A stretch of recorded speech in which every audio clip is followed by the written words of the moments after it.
선배 내 집 마련 성공하셨다면서요? 대기번 300번 후반대였는데 신혼희망타운 추가 합격. 저도 올해 이제 하반기에 청약을 좀 신청을 해보려고 하는데 신혼희망타운 제가 좀 참고해야 될 팁 같은 게 있을까요?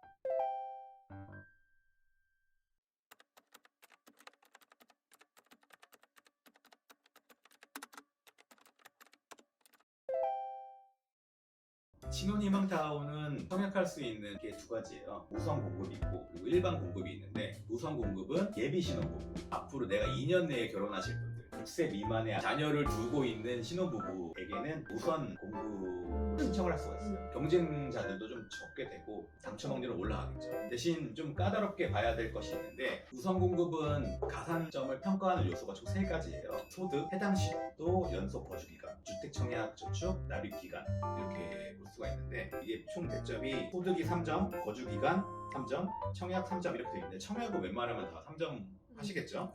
24일 이상 들어갈 거고, 가구 소득은 가구당 월 평균 소득 비율이 70% 이하일 경우에 30%, 70%에서 100% 사이일 경우에는 2점, 포인트를 초과하면 1점 이렇게 되는데, 제가 청약을 할 곳을 알아보다가 인기가 많은 곳은 이것이 다 9점 만점이 돼야 돼요. 9점 만점이 돼도 떨어진 사람이 많으시다고. 우선 공급 같은 경우에는 소득 요건을 넘지 않게 돼서 외벌이인 경우가 당첨률이 높을 것 같아요. 70%면은 어느 정도냐면 월급이 어느 정도인가요? 작년 기준이에요. 70%일 경우에는 약 380평, 외벌이일 경우. 맞벌이일 경우에는 443만 원. 외벌이일 경우에 443만 원 넘기는 굉장히 쉽죠.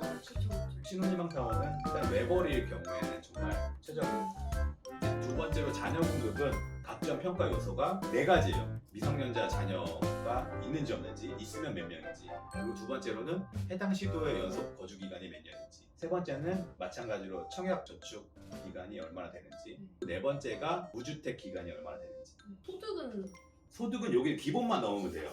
그래서 맞벌이 같은 경우에는 월 666만 원 이내만 되면 되는데, 맞벌이의 경우에는 700만 원 중반대로 알고 있어요. 뭐 올해는 좀 많이 달라졌을 수도 있는데 작년 기준으로는 이렇습니다. 네. 일반 공급은 자녀 수에 따라서 좀 갈리겠네요. 그렇죠. 자녀가 없으면 이게 0점이고 한 명이면 1점, 네. 두 명이면 2점, 그리고 세 명이 이상이면 3점 이렇게 되는 거고. 그러면 지훈님은 저는 애가 없었어요, 이걸 신청했을 때. 그래서 미성년자 여부에서 0점이었죠. 근데 나머지 점수가 다 만점이었었어요. 근데 제가 당첨이 될 수 있었던 거는 예비자 번호를 받고 예비자 서류를 신청을 했다는 거예요. 예비 번호를 되게 우선위로 받아서 예비자 신청을 안 할 경우에는 내가 그냥 포기하겠다는 의사거든요. 예비자로 기다리지 않겠다는 의사였는데, 제가 끝까지 기다려서 당첨이 될 수 있었어요. 왜냐면 앞에 부적격자가 굉장히 많았던 거죠. 우선 공급에서 소득 요건이 안 됐다거나 당첨이 됐는데 본인이 포기했다거나 이런 사람들이 굉장히 많았었어요. 존버가 답이네요. 그렇죠. 수도권 괜찮은 입지에서도 만점이 아니어도 당첨이 될 수 있다는 거죠. 꼭 자녀가 없어도 네네. 당첨될 확률이 있다는 거죠. 네네, 그렇죠. 일단은 넣어봐야 된다. 요게 포인트예요. 네. 그리고 주의해야 될 것이 하나 있는데, 차량 가액인데요. 본인이 보유하고 있는 자동차의 가액이 3,440만 원 이상이면은 지원을 할 수는 있겠지만 당첨이 또 떨어져요.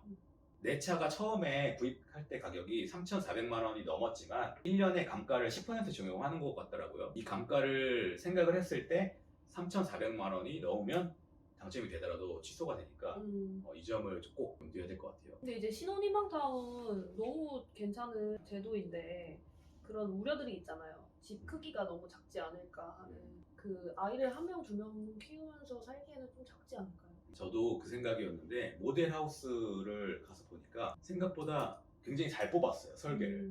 물론 이제 방이 좀 작기 때문에 아쉽긴 해요. 초등학교 자녀 한 명을 키우기에는 제가 봤을 때 충분하고, 근데 두 명은 초등학교까지는 괜찮은데 중학교까지 가면은 이게 좀 빠듯할 것 같아요.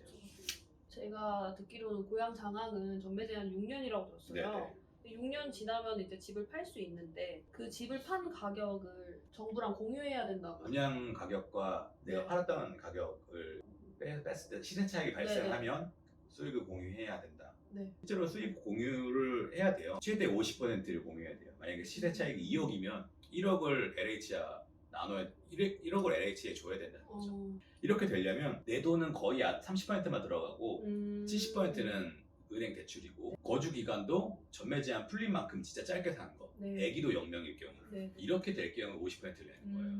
뭐 뭐 한 10년 살았고 애기가 그래도 하나 정도 있고 그 대출 금액도 내가 한 50% 그보다 미치라고 한다면 20% 정도 나눠주면 되는 거죠. 2억이라고 한다면 4천만 원 정도 다 되겠네요. 저는 신혼희망타운 당첨될까요? 제가 봤을 때는 될 수 있죠. 희망을 가지면 될 것 같아요. 서울에서 서울에서. 그리고 될 수 있다고요? 서울은 안 될 것 같아요. 서울은 불가능하다. 제가 봤을 때 서울에 거주하시는 분인데 애가 0명이거나 1명이신 분은 서울에서 분양되는 신혼희망타운 당첨은 거의 불가능하다고 보면 될 것 같아요. 끝내시죠. 감사합니다. 자,